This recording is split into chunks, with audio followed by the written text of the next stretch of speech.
আইন শৃঙ্খলা নিয়ে রাজ্যের বিরোধী দলগুলির একের পর এক অভিযোগের মধ্যেই আবারও একবার আত্মপক্ষ সমর্থন করলেন রাজ্য পুলিশের মহানির্দেশক অমিতাভ রঞ্জন। সোমবার জাতীয় পুলিশ দিবস উপলক্ষে আয়োজিত অনুষ্ঠানে রাজ্যের আইন শৃঙ্খলা নিয়ে প্রতিক্রিয়া দিতে গিয়ে গত 10 বছরের মধ্যে বর্তমান সময়ে রাজ্যে আইন শৃঙ্খলা সবচেয়ে ভালো বলে দাবি করলেন রাজ্য পুলিশের মহানির্দেশক। পরিসংখ্যানের হিসেবেই তা ভালো বলে দাবি করলেন রাজ্য পুলিশের মহানির্দেশক। একটা স্বার্থান্বেষী মহল এই ক্ষেত্রে ভ্রান্তি ছড়াচ্ছে বলেও দাবি করেন অমিতাভ রঞ্জন। और ये बहुत ही ठोस फिगर्स हैं। पिछले 10 साल के आंकड़ों को देखा गया है। एक दिन 2 दिन की बातें ये चल सकता है, इधर उधर वेस्टेड ग्रुप्स बोल सकते हैं, लेकिन 10 साल के आंकड़ों को अगर देखा जाए, और मैंने पहले भी माननीय मुख्यमंत्री जी जब PHQ आए थे उनके निर्देश के बेसिस पे हम लोगों ने आप लोगों को बताया भी था, और हमारे पास बहुत सख्त निर्देश और क्लियर निर्देश हैं कि without any interference, without any doubt strong action लेना है और लॉ एंड ऑर्डर मेंटेन करना है। तो पिछले 10 साल के फिगर्स में मैं 1 महीने और जोड़ता हूं। अगर हर साल के सितंबर महीने का फिगर लिया जाए, पिछले 10 साल में इस साल हम सब मेजर हेड पर लोएस्ट हैं, चाहे वो ऑफेंसेस अगेंस्ट बॉडी हो, ऑफेंसेस अगेंस्ट प्रॉपर्टी हो, ऑफेंसेस अगेंस्ट वुमेन हो, हर क्षेत्र में पुलिस अथक प्रयास करके सब फिगर्स नीचे रिड्यूस की हुई है।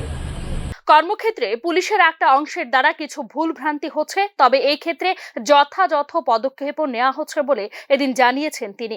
মুখ্যমন্ত্রীর স্পষ্ট নির্দেশেই তা করা হচ্ছে বলেও জানিয়েছেন পুলিশের মহানির্দেশক। जो भी घटनाएं हुई हैं, और पुलिस के दल की तरफ से मैं ये बोलूंगा आपको, जैसा आपने आज देखा कि एक तरफ तो हमारी 35,000 से ज्यादा लोगों की शहादत है देश को और राज्य को बचाने के लिए, आम पीस बचाने के लिए। उसमें कई गलतियां होती हैं, ये कोई छिपाने की बात नहीं है, गलतियां होती हैं, कई बार हमसे हमारे अफसरों से भी होती है, बट हम उस पर सख्त कार्य करते हैं।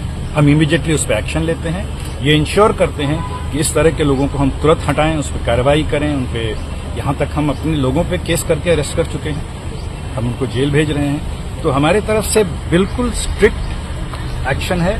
माननीय मुख्यमंत्री जी का इसमें बहुत क्लियर निर्देश है कि फ्री हैंड है, चाहे वो किसी तरह का भी हो, चाहे वो हमारे बीच हो या बाहर हो, एब्सोल्यूट स्ट्रांग एक्शन लेना है और हमको इंश्योर करना है कि peace and law and order totally control रहे। কর্মক্ষেত্রে গাফিলতির জন্য গত 1 মাসে রাজ্য পুলিশের প্রায় 1 ডজন আধিকারিকের বিরুদ্ধে সক্রিয় পদক্ষেপ নিয়েছে রাজ্য প্রশাসন। এক্ষেত্রে এসপি পর্যায়ের আধিকারিককে ক্লোজ করা থেকে শুরু করে থানার দায়িত্বপ্রাপ্ত আধিকারিককে গ্রেফতার করার মতো পদক্ষেপ নিয়েছে ত্রিপুরা রাজ্য আরক্ষা প্রশাসন। আর এই সবকিছুই হয়েছে মুখ্যমন্ত্রীর স্পষ্ট নির্দেশে। তারপরেও উত্তর ধলাই এবং পশ্চিম ত্রিপুরা জেলায় ধর্মীয় এবং সাম্প্রদায়িক ঘটনাবলীকে সামনে রেখে আইন শৃঙ্খলা পরিস্থিতিতে রাজ্য সরকারকে কাঠগড়ায় দাঁড় করাচ্ছে বিরোধী রাজনৈতিক দলগুলো। Bureau report, news now.